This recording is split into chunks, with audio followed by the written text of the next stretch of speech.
Boa noite, amigos. Iniciamos mais um estudo do Livro dos Espíritos, aqui no Grupo Espírito Saber Amar. Estamos aqui Carlos, Jussara Malab e Marco Gandra. Para nosso início, nós vamos pedir a Jussara que faça a prece de abertura. Boa noite, amigos. Convidando a todos, neste momento, para que possamos suplicar nosso Mestre Jesus, nos auxilie nas reflexões das lições de hoje, nós possamos confraternizar os nossos corações, os nossos sentimentos, fortificando nossos objetivos, para que possamos fazer jus a todos os seus ensinamentos, o amor que teve para conosco. Tua paz, Senhor, nos envolva e nos protege agora e sempre. Assim seja. Nós, na semana passada, nós começamos o estudo do capítulo 2, né, mas da parte do item 3 e 4, do capítulo 2, da parte quarta do Livro dos Espíritos, que é das penas e gozos futuros. E agora nós vamos continuar esse item 4, a natureza das penas e gozos futuros. Ele é bem extenso, muitas questões. Kardec indaga muito aos espíritos sobre a questão da felicidade e a questão do sofrimento após a morte física. E daí ele continua com essas questões, nós vamos continuar, possivelmente, certamente teremos a parte 3, né? Porque são muitas questões e vocês vão ver hoje, ele vai entrando em detalhes sobre essa vida após a vida. E também desvenda crenças seculares que temos sobre a vida após a morte, em questões de céu, inferno, como que é a posição de cada um. Ele não entra especificamente com isso, mas as questões desvendam essas crenças. Esses itens nos levaram a colocar uma questão, que é esta que está aí apresentada para vocês. A morte nos livra da tentação? Na verdade, colocamos essa questão aqui porque ela é uma questão que Kardec faz aos espíritos na questão 971, letra A. E nós vamos hoje aqui passar por essa questão para ter a resposta dos espíritos sobre o assunto. E é claro que as nossas análises aqui sobre o que os espíritos falam, nossos comentários vão também tocar nesse assunto. Vale ressaltar que, quando ele fala a morte, né, ele não está, como muitas pessoas materialistas imaginam, como o término total da vida, nem como outras imaginam, como sendo a vida uma só e a morte restringindo o espírito a uma experiência somente na Terra. Ele mostra os aspectos do prolongamento da vida para a vida daqui da Terra para uma vida no mundo espiritual, que é a nossa verdadeira vida, para onde nós somos destinados aí. Como sempre, nós escolhemos aqui uma passagem, uma palavra de Emmanuel para nos esclarecer sobre esse início, sobre essas questões. Então, fomos lá em Religião dos Espíritos buscar um tópico sobre as tentações. Né? E você, Jussara, ali? Tentado a permanência nas trevas, embora de pés sangrando, dirige-te para a luz. Enquanto não atravesse o suor e o cansaço da plantação, lavrador algum amealha a colheita. Até que atinjamos um dia o clima do reino evangélico, seremos almas humanas, peregrinos da evolução, nas trilhas da eternidade. Então, Emmanuel ressalta para a gente, né, aí, a persistência, a coragem, me fez lembrar muito, até particularmente meu avô, que era fazendeiro, e ele plantava muito, e ele falava sempre com a gente, o mais certo nessa vida da Bíblia é quando fala, né? Há tempo da colheita, há tempo da plantação, cultivo, da aragem, há tempo da colheita. Então, tudo nessa vida tem o seu momento. Nada passa na frente, né? Não tem o tal do fura-fila, né? Tudo tem o seu passo a passo. E enquanto, gente, não passar por esse processo de mastigação da terra, da revolver a terra, o cansaço de plantar as sementes uma por uma, o regar, né? O cuidado de não ter pestes e bichos ali ameaçando a colheita, isso me lembra Pragas, muito, né? as pragas, isso lembra muito a maneira como lidamos com os problemas, né? Com a vida, as circunstâncias que a vida nos traz.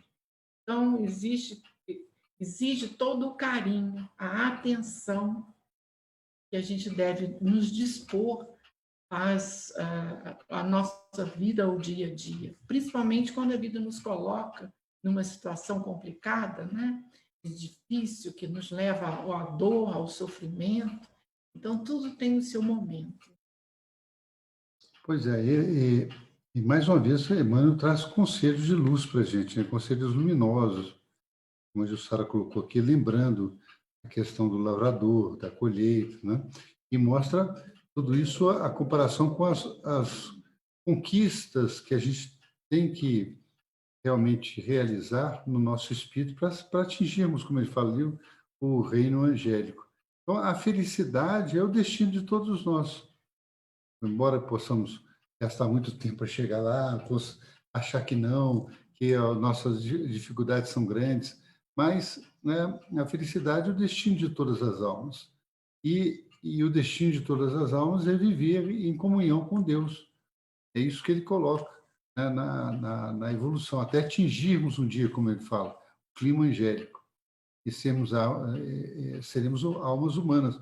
Vamos passar na peregrinação da evolução, vamos reencarnar, não só uma, mas centenas de vezes, mas aos poucos vamos, com certeza, chegar a um estágio de evolução onde nós vamos ver, inclusive, em questões mais adiante, por isso que esse slide sintetiza muito o estudo de hoje. Nós vamos ver que, como colocou aqui a Jussara muito bem, a colheita está relacionada a tudo aquilo que nós plantamos. Então, vamos plantar sementes boas, vamos construir uma história boa, vamos aproveitar a reencarnação que está ao nosso dispor. E não, que às vezes algumas pessoas dizem, não, eu vou pensar, essa encarnação, não quero fazer isso, vou deixar para a próxima. Não vou deixar para a próxima encarnação, não. Temos que aproveitar a oportunidade que temos em mãos, porque a próxima pode ter outras dificuldades. Tá? Então, é essa lembrança de Emmanuel. Depois, nós vamos convidar Emmanuel de novo para trazer uma palavrinha para nós aqui, durante o texto. Essa primeira questão que nós colocamos aqui, que é a 967, foi a última questão que nós lemos na semana passada. Como nós lemos assim, já estávamos no final do horário, e ela tem aspectos muito importantes, nós decidimos colocá-la aqui de novo, fazer alguns comentários, e ela é preparatória para as outras questões que vêm adiante. Nesta questão 967, Kardec pergunta assim aos espíritos: em que consiste a felicidade dos bons espíritos? Boa questão, né? nós ficamos com as impressões aí sobre como que é a vida dos bons espíritos. Até para, se nós queremos evoluir e estar em estágios superiores da nossa vida espiritual, até pensar, o que será no futuro da nossa vida espiritual?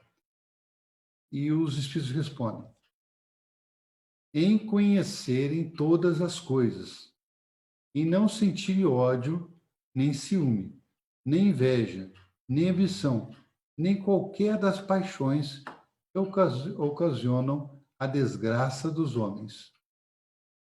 O amor que os une é a fonte de suprema felicidade. Não experimentam as necessidades, nem os sofrimentos, nem as angústias da vida material. São felizes pelo bem que fazem. Contudo, a felicidade dos espíritos é proporcional à elevação de cada um. Somente os puros espíritos gozam, exato, da felicidade suprema. Mas nem todos os outros são infelizes.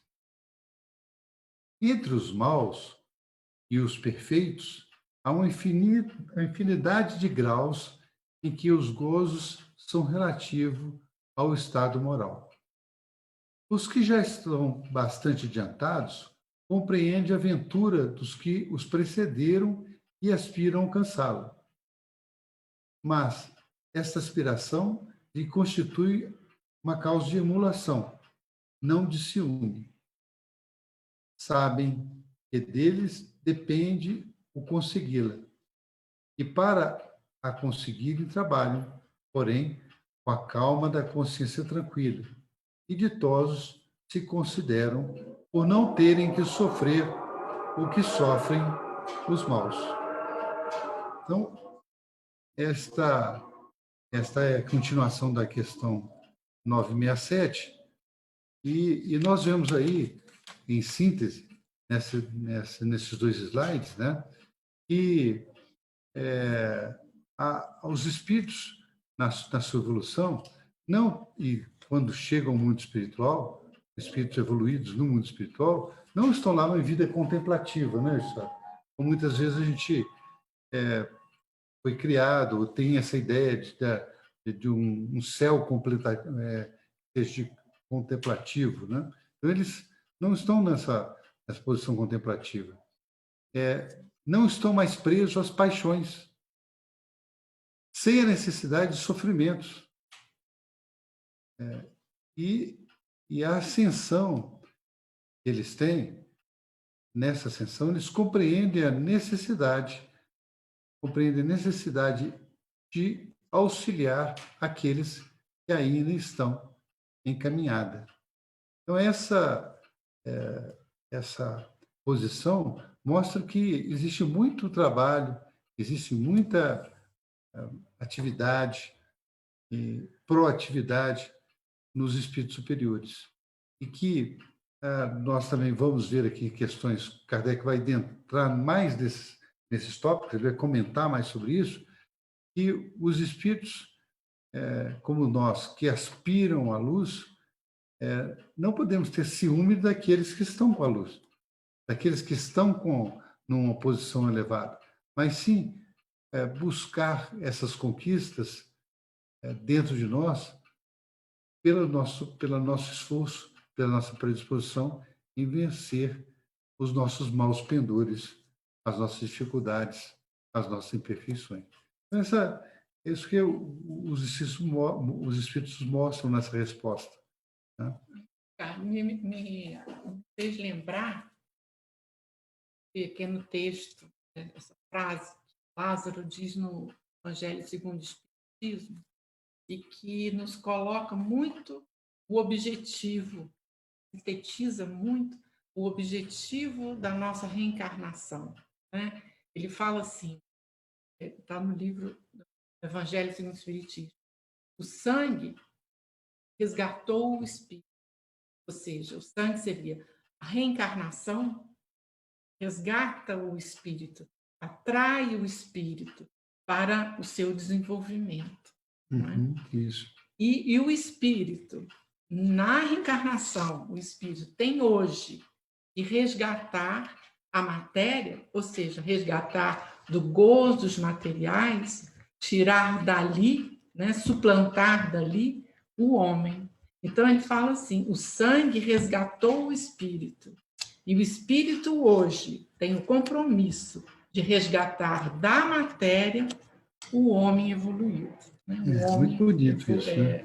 em evolução. Então, os gozos materiais não, eles estão aqui presentes na matéria, mas experimentando esses gozos com com a tranquilidade, com sabedoria, com experiências de maturidade espiritual, eles não nos prendem, não tem a razão de prender os espíritos em evolução, evoluídos, porque eles passam pela experiência da reencarnação, mas sem se prender, né, ao gozo material. Essas sensações físicas. Essas sensações físicas. Por isso que quando há o desencarne deles, eles se desprendem com muita facilidade, né? O objetivo deles é outro em si. Né? E agora, nós ainda, muito ainda, no terra-terra, na matéria em si, a gente fica como se fosse um balão preso com um tijolo. A gente está no mundo espiritual, mas preso às sensações materiais. E isso é que nos traz a dificuldade de encontrar a paz, a felicidade, né, que ele fala aí. Pois é. Então, vamos para a pergunta seguinte, que é 968, onde ele vai entrar nesse detalhe, né, Gustavo? Ele vai começar a procurar, a Kardec vai começar a perguntar sobre isso e retirar essa... E, aliás, esclarecer um pouco isso que você falou. Né? Então, Kardec pergunta: se tais entre as condições da felicidade dos bons espíritos, ausência das necessidades materiais, mas a satisfação dessas necessidades não representa para o homem uma fonte de gozos? Então, os espíritos respondem, muito simples, né? É lógico. Sim, o gozo do animal. Quando não pode satisfazer a essas necessidades, passa por uma tortura. Então, foi o que a gente estava comentando na outra questão, né?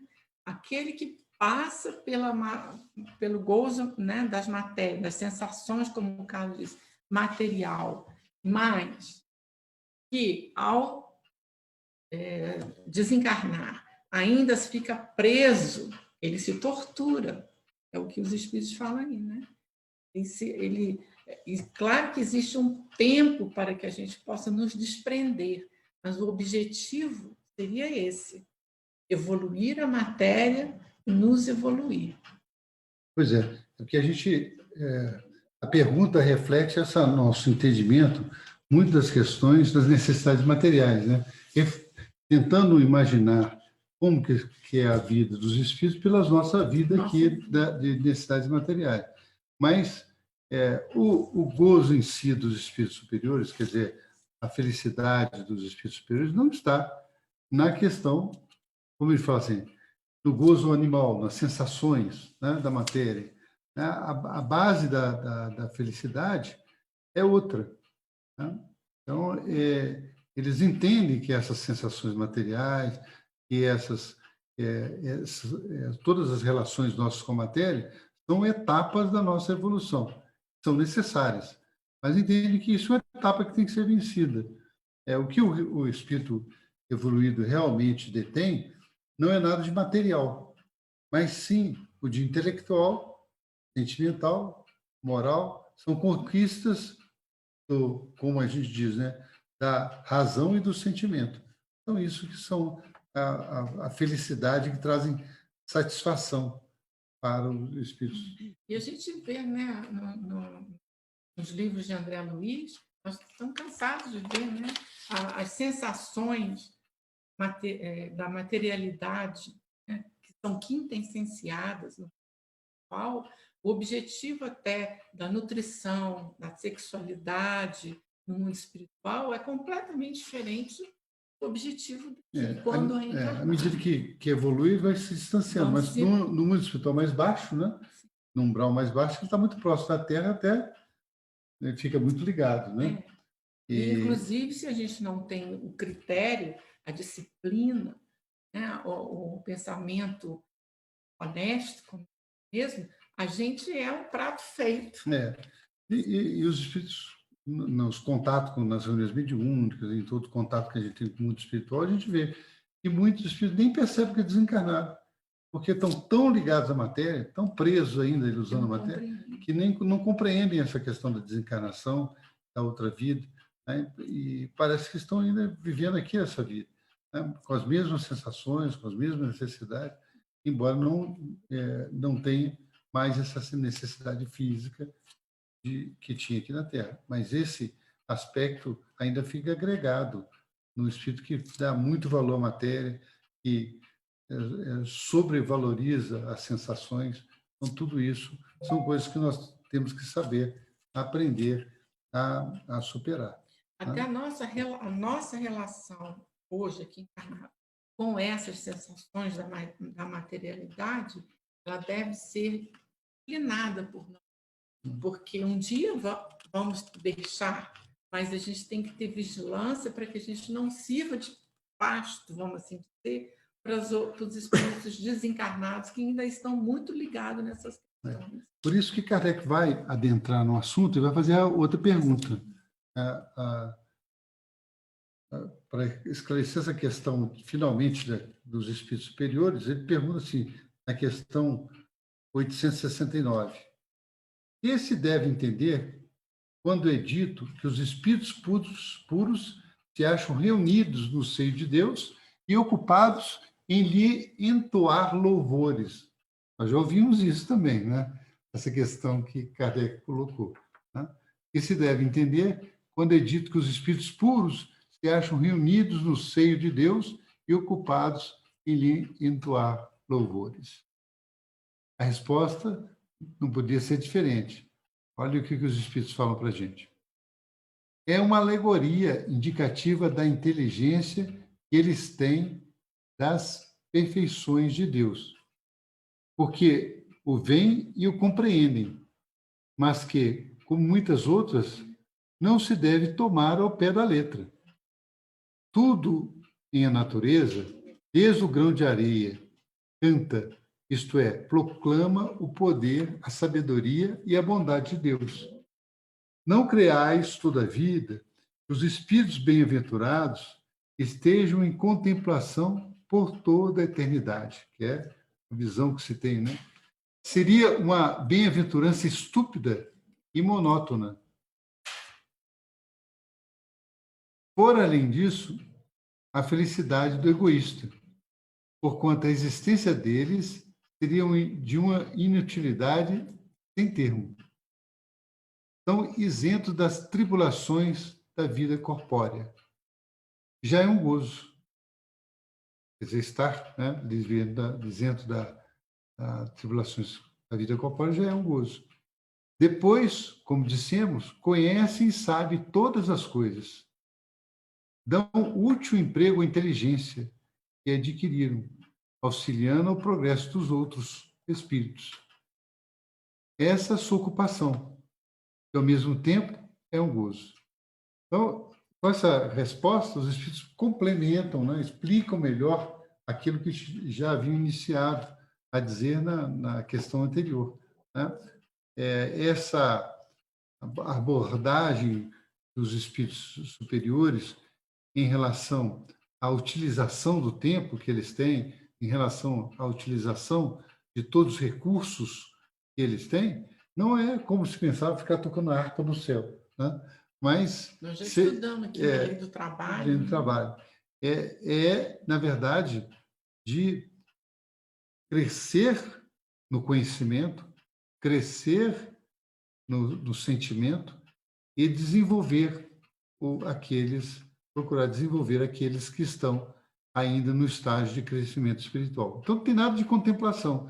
Os espíritos, quanto mais superiores, mais trabalho eles têm. Mas não é um trabalho forçado, é um trabalho, por quê? Porque eles vem a felicidade do trabalho que fazem. E a hierarquia no mundo espiritual não é igual a hierarquia aqui da Terra. A hierarquia do mundo espiritual, ela é exclusivamente pelo mérito. Isso, o Sara citou há pouco aqui o nosso lar, lá está muito claro isso. A hierarquia é pelo mérito, exclusivamente pelo mérito. Então, o mérito representa o quê? O mérito representa as conquistas que o espírito tem. Por isso que ele fala assim, se nós estivéssemos vendo os espíritos em contemplação, seria a felicidade do egoísta. Ora, se o egoísmo é uma das maiores chagas que pode existir no espírito, como que os espíritos superiores estariam com essa felicidade egoística, só pensando em si mesmo? Não, eles trabalham pelo semelhante. Então, essas isenções da tribulação da Terra são uma conquista. E agora, nós vemos aqui na Terra mesmo, as pessoas que se ocupam daquilo que gostam têm uma alegria muito grande.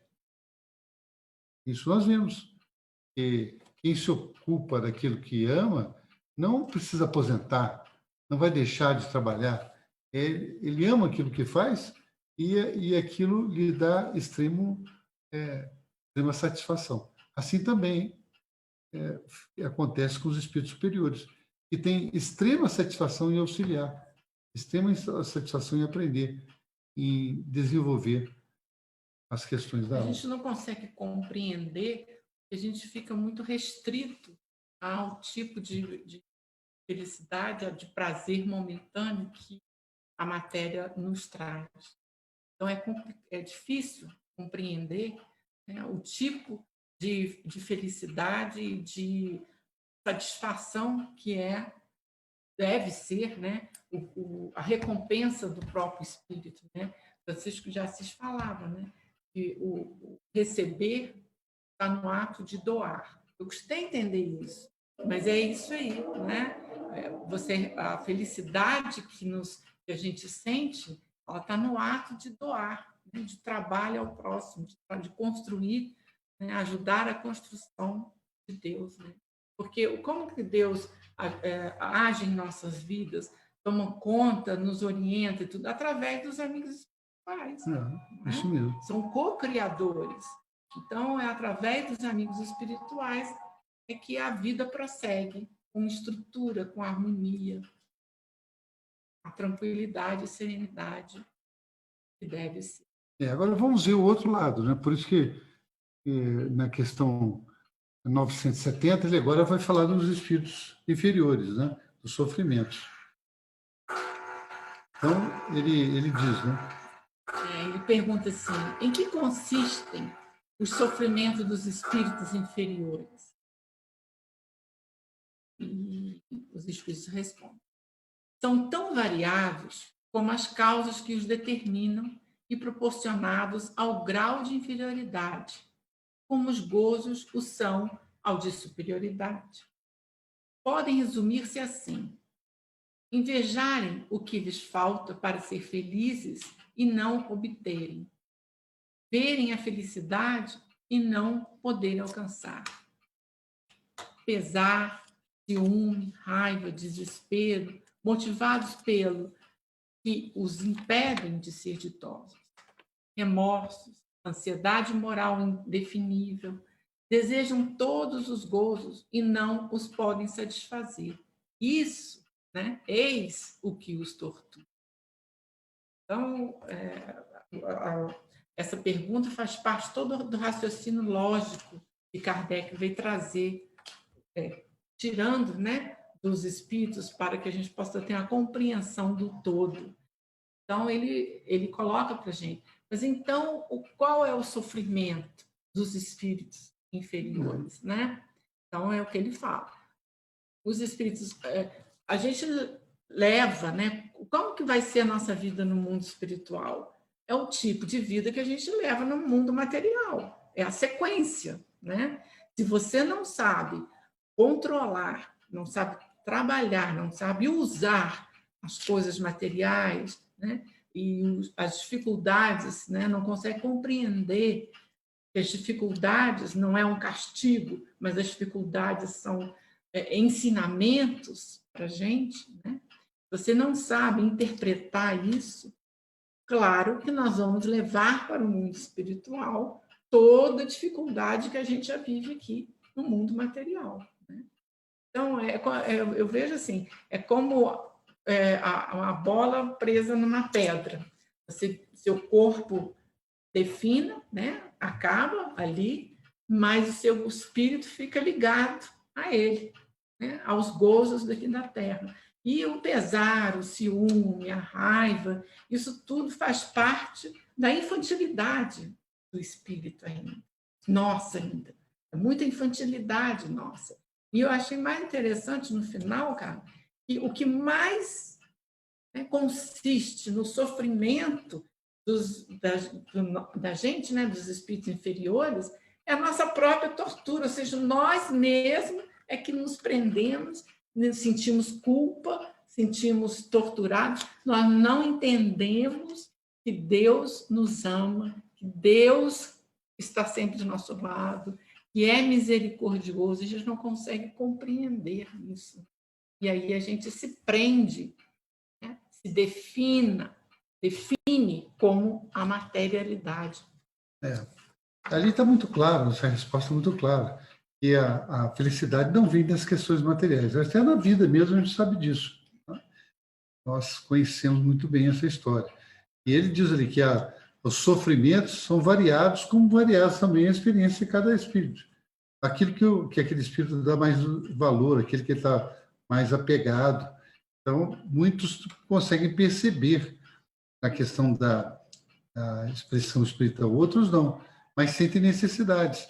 Por exemplo, muitas vezes, pelo orgulho, que aqui na Terra eles eram considerados pelos títulos que possuíam, chegam no mundo espiritual e nota que o título valorizado no mundo espiritual não é o título do diploma terrestre, não é o título da honraria terrestre, da posição na sociedade, mas o que é valorizado no mundo espiritual é aquilo que cada um carrega dentro de si de sentimentos que o elevam, que elevam o semelhante.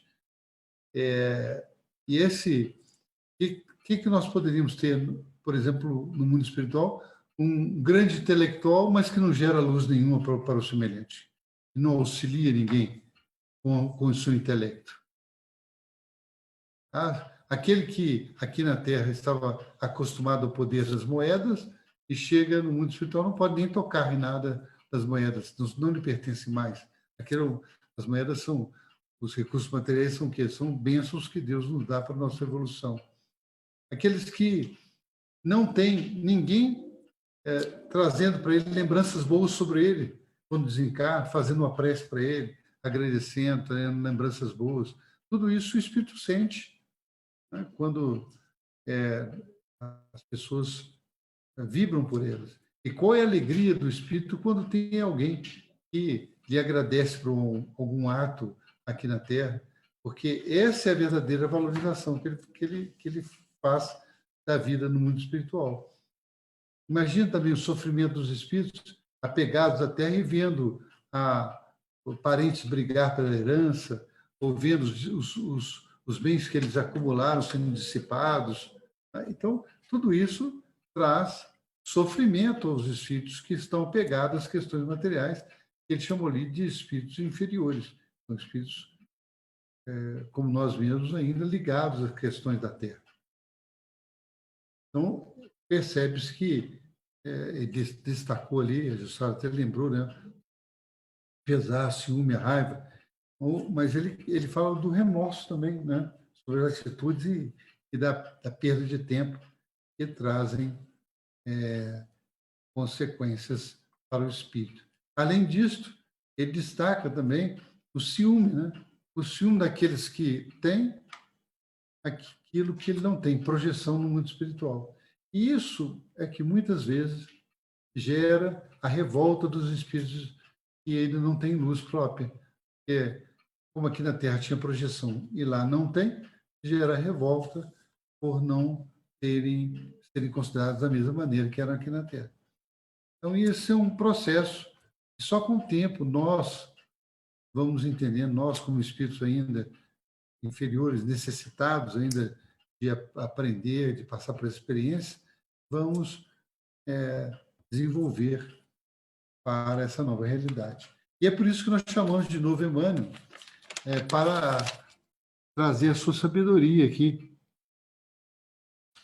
Olha a sabedoria de Emmanuel, sabe? Sobre o sofrimento. Né?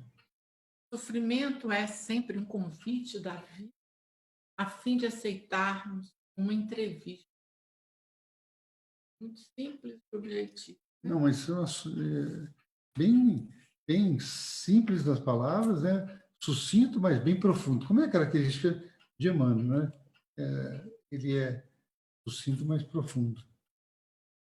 Fala, né, que o sofrimento ele é um convite, né? Ele fala aí, né? A você a refletir, né? A redirecionar a sua posição de vida, né? Redirecionar o como você concebe aquela circunstância que você está vivendo, né?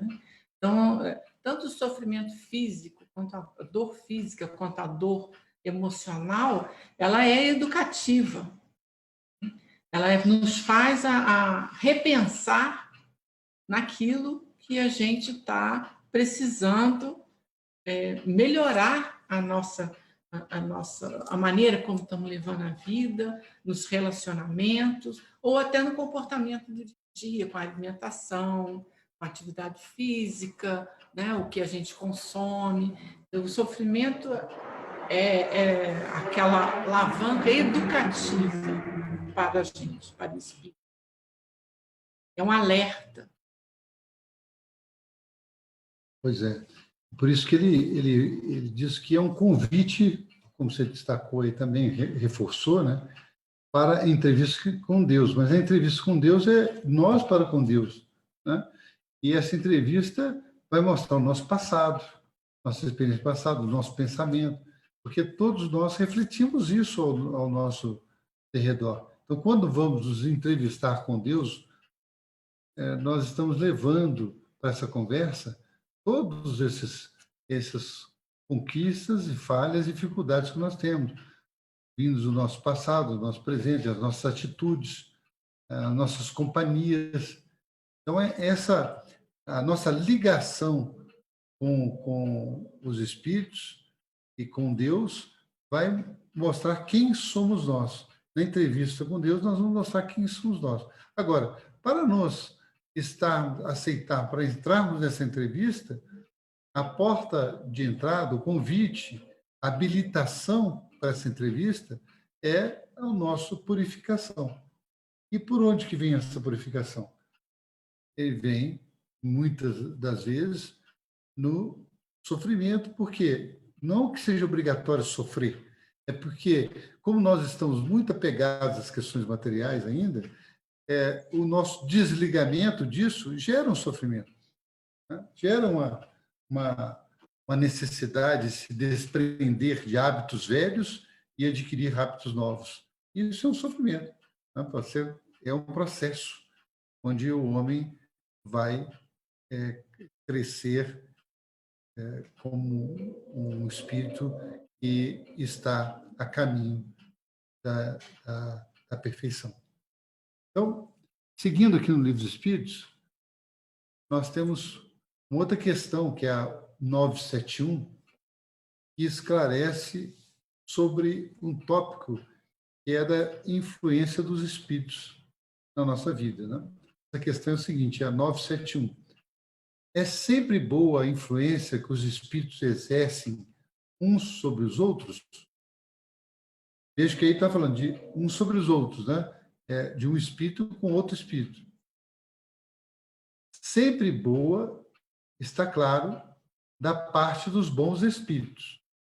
Os espíritos perversos, esses procuram desviar da senda do bem e do arrependimento os que lhe parecem suscetíveis de se deixarem levar e que são, muitas vezes, os que eles mesmos arrastaram para o mal durante a vida terrena. e arrastaram ao mal durante a vida terrena. Esse tópico eu convido a todos, se tiverem oportunidade, quando tiverem um pouco de tempo, para irem ao Livro dos Espíritos. Tem um capítulo no Livro dos Espíritos, que é o capítulo 9, a segunda parte do Livro dos Espíritos, que trata da influência dos espíritos na nossa vida. Ali ele está falando quanto aos espíritos lá no mundo espiritual, a influência de um espírito com o outro no mundo espiritual, mas também pode se aplicar a quando estamos encarnados. Então, ali está óbvio, né? A influência dos espíritos é boa quando vem dos bons espíritos e nos arrasta para as questões do mal quando vem para aqueles espíritos que ainda se comprazem com o mal.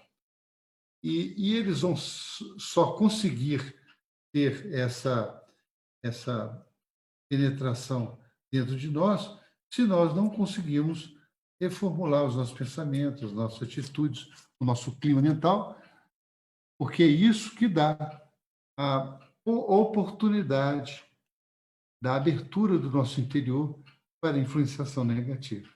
Então, se nós conseguirmos cultivar a sementinha do bem no nosso interior, se nós conseguirmos nos dispormos à nossa própria transformação, aos poucos, esses espíritos ignorantes, que ele chamou aqui de perversos, não vão conseguir penetrar no nosso interior e, na maioria dos casos, até vão se sentir mal a estar do lado daqueles que não têm a sintonia que eles têm. Vão se afastar. É bom lembrar aqui, né, cara, que nós somos influenciados, como também influenciamos. Isso. E ambos os casos nós somos responsáveis, tanto por sermos, porque como somos influenciados e como também influenciamos, né? Ainda e vindo. Então, nós somos responsáveis por esse comportamento, porque a gente tem que crescer em conjunto, né? É a lei da sociedade. A gente cresce através da relação com o outro. Então, ser influenciado e influenciar é de muita responsabilidade. Agora, acontece que lá no mundo espiritual, essas questões se tornam mais vivas, né? Porque lá no mundo espiritual, o poder da matéria é menor. Então, as impressões do pensamento, as impressões das correlações entre os nossos sentimentos interiores e o exterior são mais fortes. Então, por isso que isso exige muito de nós mesmos. E por que não treinarmos aqui na Terra já disposições para o bem, né? Conquistar esse recurso. No slide seguinte, nós vamos buscar um esclarecimento de Emmanuel sobre isso, né? Sobre a influência dos espíritos na nossa vida. Ele coloca, na verdade, a mensagem é um pouco longa, nós tiramos 2 trechos da mensagem, está no livro No Portal da Luz, no capítulo 5, Obsessores e Tentações. Ele fala assim: muita vez, porém, te lamentas contra obsessores e tentações, imputando a eles fracassos e desencantos que te assoberbam. Uns e outros, contudo, são frutos de tua sementeira ou circunstâncias forjadas por teu próprio comportamento. Ele mostra qual que que acontece, disseca o problema, né, mano? Disseca o problema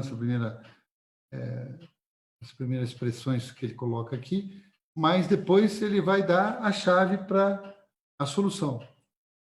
A prece ser-nos-á socorro contra o império das sugestões deprimentes. Todavia, ninguém estipará tendências infelizes sem o esforço máximo de autocorrigenda. Não alegues a carga de influências destrutivas como sendo motivo a desânimo e frustração. Nunca olvidar que somente a luz vence a sombra, tanto quanto só o bem vence o mal. É mais uma pérola de Emmanuel, né? Mais um esclarecimento que ele nos dá sobre a nossa atitude. Às vezes nós ficamos lamentando o obsessor, né? Porque nós somos obsediados, tem um espírito que está me tentando, que está me obsediando, e jogamos para eles toda a culpa do que acontece para cima de nós. Isso aconteceu porque o espírito obsessor atuou. Aí o que o Emmanuel diz? Que essa relação entre nós, os espíritos que se aproximam de nós, são fruto das nosso pensamento, nosso comportamento, daquela semente que nós plantamos em torno de nós. E dá a solução, que é da prece, para desviar a nossa mente desse, como ele chama ali, império das sugestões deprimentes. Quer dizer, nós elevarmos a nossa mente, aumentarmos o padrão vibratório, aumentarmos a nossa capacidade de sintonizar com o mundo espiritual evoluído, com o mundo espiritual da luz. Então, assim, sem tomar essas medidas, nós não podemos alegar que as cargas destrutivas vêm de outros para nós. Porque muitas vezes somos nós mesmos que atraímos isso. E, aliás, nós notamos nos livros de André Luiz o comentário sobre isso, né? Porque eles nunca, quando vão fazer um atendimento em Jussara, eles nunca fazem isso, né? Eles separam a vítima e o agressor de maneira definitiva. Por quê? Porque os dois estão muito ligados. E, às vezes, a vítima, em determinado momento, foi agressor em outra encarnação, em outro momento. Então, os dois estão muito ligados. Os espíritos superiores não fazem julgamento aí, não julgam. Eles atendem aos dois. Eles procuram trabalhar no sentido de atender a necessidade dos dois. Aliás, quando se quer forçar, tirar um espírito que ele comenta de obsessor da sua vítima, muitas vezes é o próprio espírito que está obsediado que atrai, convida e busca, né, o espírito que lhe obsedia. Então, não adianta criar, não, eu vou rezar para o obsessor sumir de mim. Não, na verdade, eu tenho que mudar a minha atitude com a vida para que eu não o atraia, eu não faça de campo para essa atração. Esse é o sentido que Emmanuel coloca ali. Né? Sentido muito importante. Vamos convidar todos a lerem essa mensagem no livro Portal da Luz. Pois não. Chegamos à questão, Jussara, que nós colocamos lá no início, a 971. Lembra-se que nós colocamos a questão que a morte nos livra da tentação? Olha ela aí. Isso. Livra, gente. Assim, a morte não nos livra da tentação? Os espíritos não, mas a ação dos maus espíritos é sempre menor sobre os outros espíritos do que sobre os homens, porque lhes falta o auxílio das paixões materiais. Então, vamos repetir aqui, não, mas a ação dos maus espíritos é sempre menor sobre os outros espíritos. Desencarnados também, né?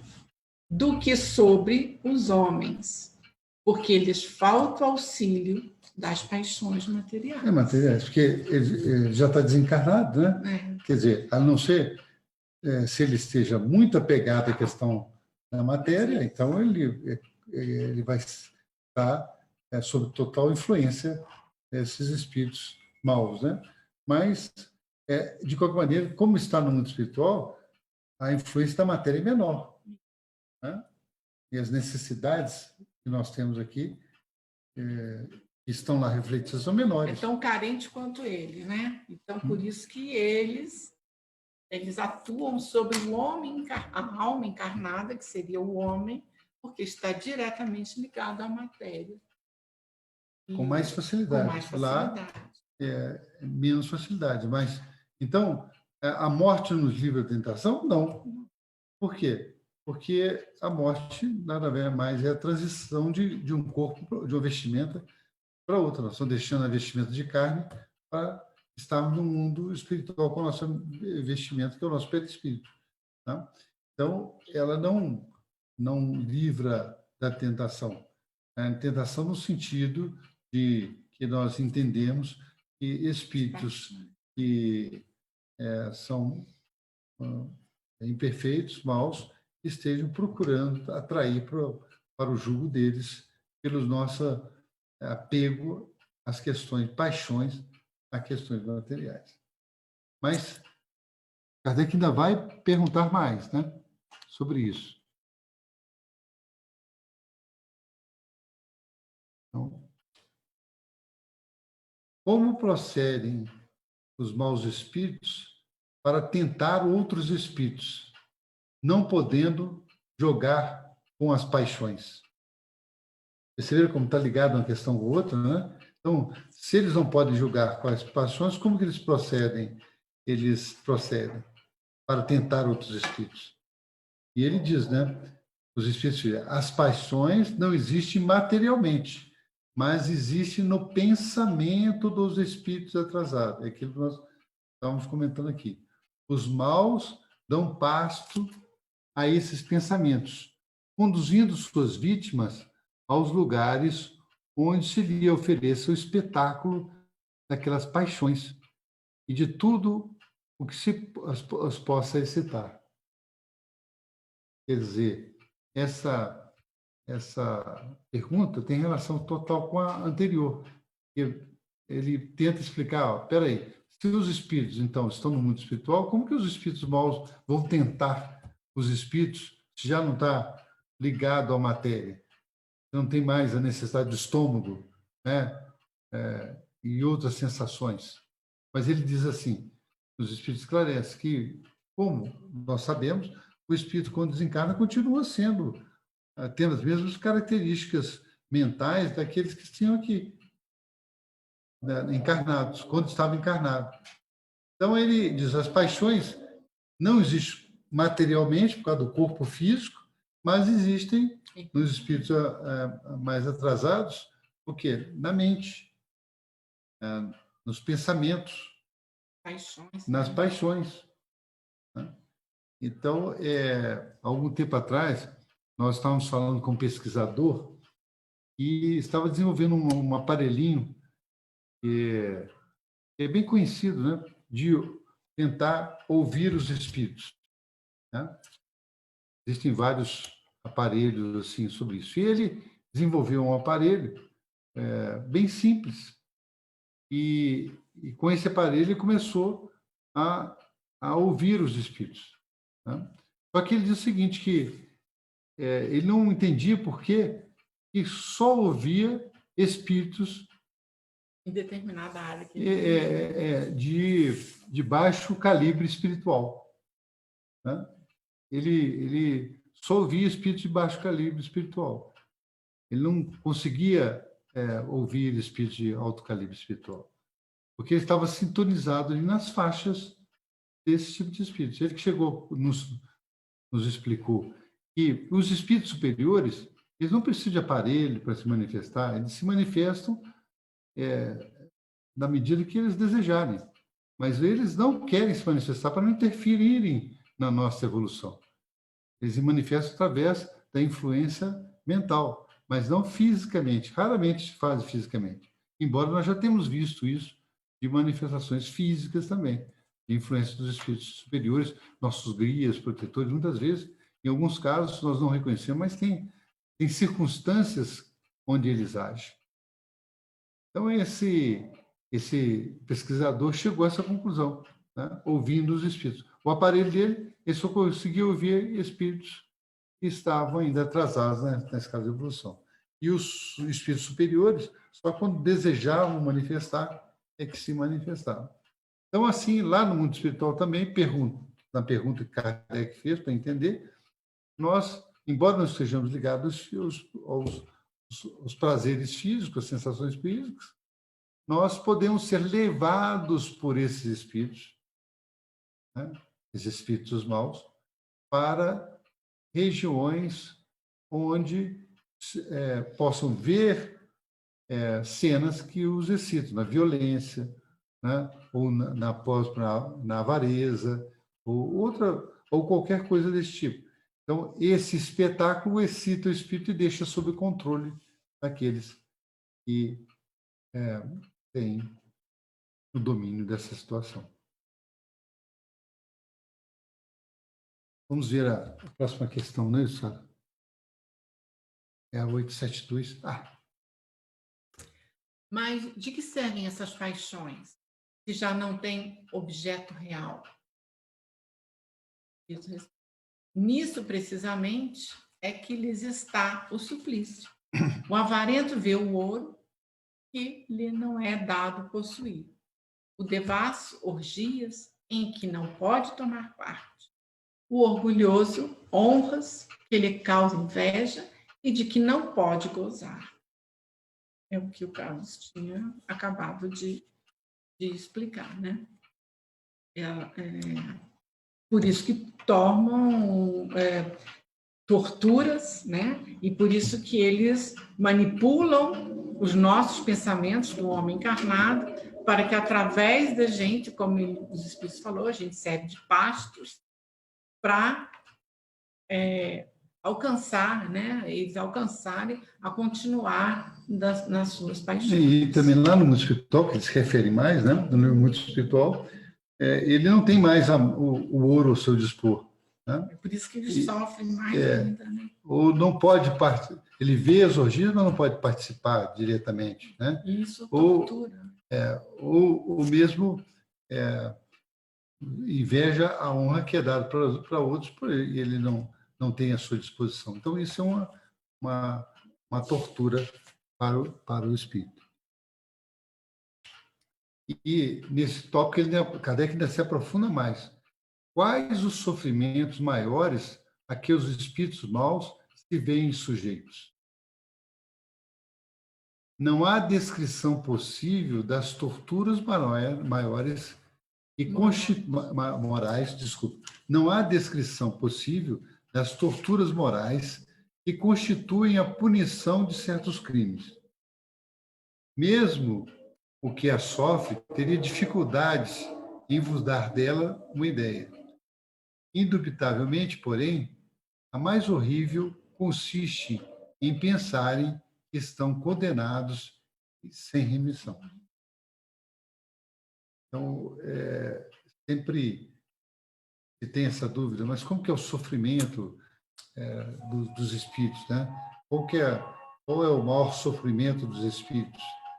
Então, é um sofrimento que não é, podemos dizer assim, até físico. Né? É claro que aqueles que nós citamos anteriormente têm relação com as paixões físicas, mas, ao final de tudo, o grande vazio que eles carregam dentro de si, pelas ações que tomaram, pela ausência daqueles que lhe demonstrem amor próximo de si, é uma dificuldade que eles têm, né? É uma punição que eles têm, né? É um sofrimento que eles carregam. E por isso que os Espíritos dizem que não há como dar uma descrição dessa tortura. Mas aqui na Terra mesmo, nós vemos vários exemplos, que podem nos dar uma pálida ideia dessas torturas morais, quando o espírito começa a sentir-se desprezado, sentir-se abandonado pelas atitudes que toma. Então, meus amigos, nós chegamos ao final da reunião de hoje. Tá? Vamos vamos passar para o nosso momento de oração, pedir a todos os amigos nesse instante que se lembrem de Jesus, que tenham perto de si um copo com água para pedir a frutificação, um recipiente com água, pedir a frutificação. E nós, nesses instantes, partimos para o nosso momento da oração, com bastante tranquilidade, em paz, em nossa casa, no ambiente que vivemos. Nós solicitamos ao Senhor que nos ampare perante as dificuldades que enfrentamos no mundo. Que possamos, Senhor, saber distinguir o caminho correto, saber caminhar seguindo os ensinamentos que nos destes. E que a todos aqueles que cheguem, que aportem até os nossos lares, até a nossa convivência, possamos transmitir paz e tranquilidade que recebemos de Ti. Assim, Senhor, tendo alegria em nossos corações por contar com a presença de Teus mensageiros, pedimos permissão para encerrar o estudo da noite de hoje, sabendo que Tu estás conosco, hoje, agora e sempre. Assim seja.